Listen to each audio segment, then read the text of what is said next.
You then stretch the slivers into yarn on a spinning wheel.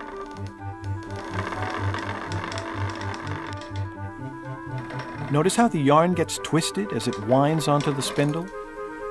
This makes it strong enough to weave without breaking.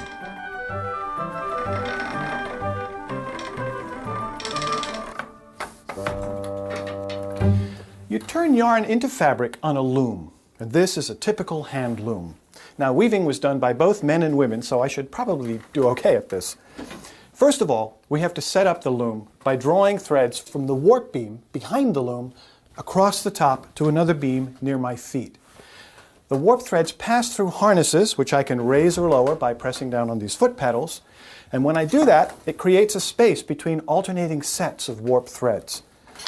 I'm going to take the shuttle, which is this wooden contraption with a spool of yarn in it called a bobbin, and I'm going to push it across through that space, perpendicular to the warp threads.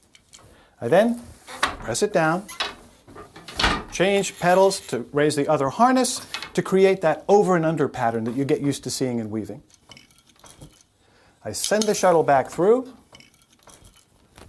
pull it snug, tamp it down, and repeat this process over and over again until there's something else I'm supposed to do or my arms fall off.